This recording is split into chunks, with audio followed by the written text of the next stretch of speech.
This is the Camlink 4K, and this is not. This is actually a very similar product that is intended to bring your camera, your DSLR or your mirrorless camera or whatever HDMI source to your computer.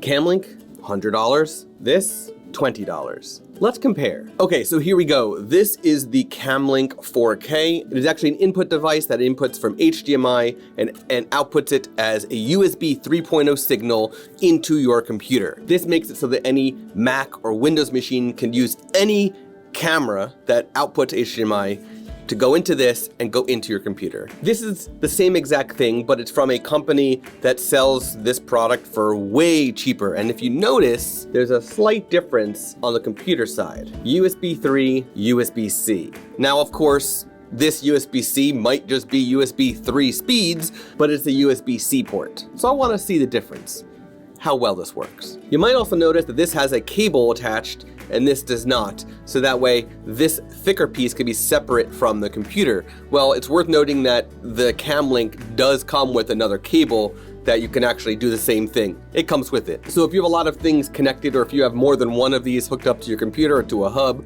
or something like that, you don't have all these thick dongles all back to back. You could separate them like this. Other than that, there's no physical differences. I mean, this feels like plastic and this is definitely plastic, so they're about the same. But I'm curious if I can get the same results out of a $20 product that you can out of a $100 product. And by the way, when these are out of stock and you see them sold by other people, they're sold for sometimes 3 or 4 times the price of the normal retail price. Now, I love Elgato, the company who makes this product. They make a lot of fantastic products, including the Elgato Stream Deck, but I have heard from a lot of people that these fail, and for $100, you don't want these to fail quite often at $100. For a $20 product, I don't care if it fails once a year, because for 20 bucks I can replace, heck, I got a few of these for the price of one of these. So there's that. Let's go to the computer and check out the differences between these two. Now, there are 2 things to keep in mind when it comes to testing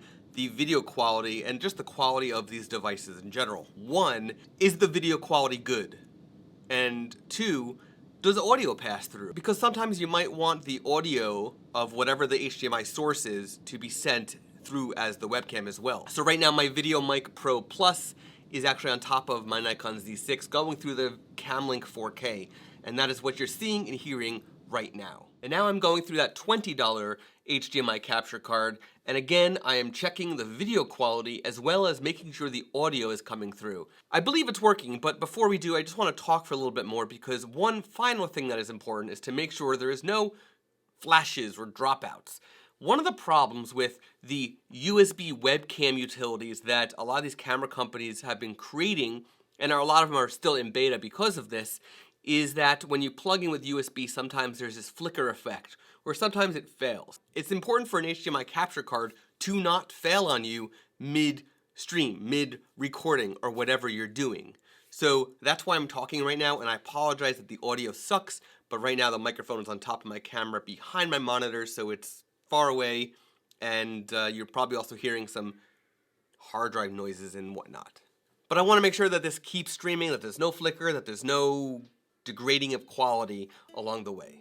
As you can see, the audio and the video have recorded. You can see that there is the timeline going on here. I've got the Camlink and then the generic USB capture card over here, and you can see that there is audio along here, and you can see there is audio here. But what's really interesting, if you just noticed, is we go from 4K to 1080p, 4K to 1080p. Now, if I was to upsize this, you probably won't be able to tell a difference, because it's still going to look good.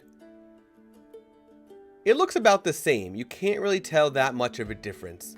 But what is really interesting is that the native size is actually smaller, because it is a 1080p HDMI capture card, not a 4K capture card. So it's worth noting that if you are trying to record in 4K, then this $20 device is not for you. But if you are okay with 1080p, then it'll be just fine. So what you just saw in the video before I went to this screen share recording is actually me upsizing that 1080p recording to 4K. But you're probably viewing this on a screen that is not streaming to 4K, so it's probably perfectly fine.